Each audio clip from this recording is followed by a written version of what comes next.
Welcome to The Price of Business. I'm your host, Kevin Price, talking to you about you and your business. Really excited about our next guest. I've been looking forward to him for quite some time. It's Matt Towery, and he is the author of the book called News Vesting. And I can't tell you for how long I've been talking about this idea, this important concept, that if you look at the news, you can determine what's going on in the investment front. How to finance, what to put your money in.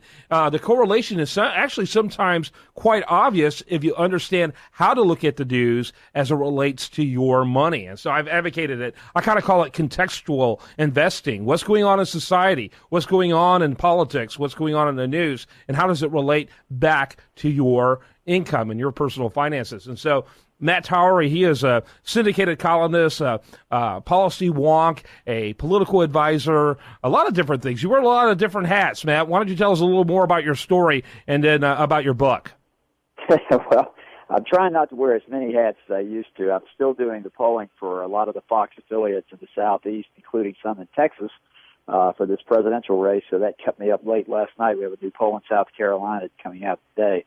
But over the years, I've run businesses. I served in the political office, and then, of course, sort of moved into the media side in my later years, and now 56 and getting ready to sort of just enjoy myself a bit.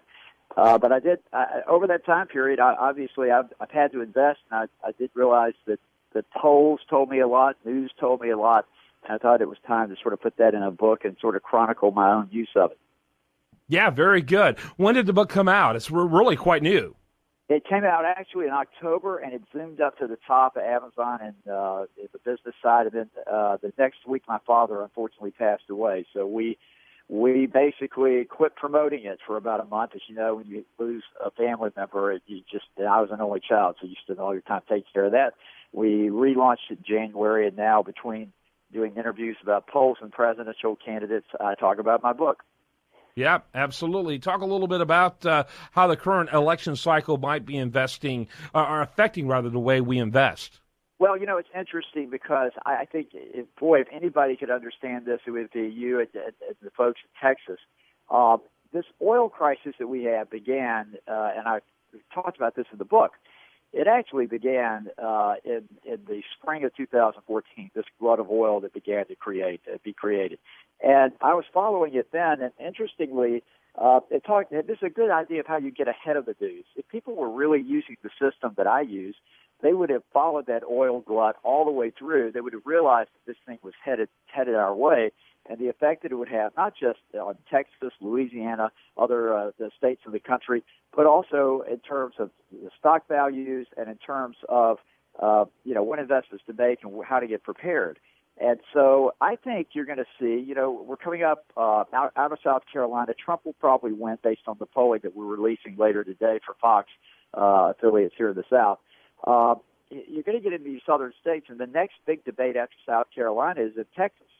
And they're going to have to confront, finally, the issue of this oil glut and what to do about it, because it has not been, I don't think there's been one question and one single debate this year about what is probably affecting the stock market and the economy more than any other issue. Mm-hmm. Yeah, that's interesting. We're going to have to hold you through the break. And I'd love to talk to you more about the polling, but I want to focus on the news vesting. I personally think the South Carolina polling is just like the Iowa polling, and it doesn't compensate for a ground game, which is why Donald Trump was surprised in Iowa. I think he's going to be surprised in an unpleasant way in South Carolina. But it'll be interesting to see. Let's talk more about news vesting. Again, Matt Towery, what's your website for us to get more information? Well, it's just newsvesting.com, and, of course, the book is available on Amazon.com. It's just Newsvesting, one word. I love the book, by the way. I devoured it, and it's so needful. I consider that high praise coming from you. I appreciate it. Yeah, you bet. I find it very needful. People need to read that book. And for no other reason, even if you're not going to do the investing advice, so you stop being surprised by what happens to your financial situation, at least be familiar as to what's happening, because there's a direct link between the news and your finances. Matt Towery, we're going to continue our conversation with him right after this on The Price of Business.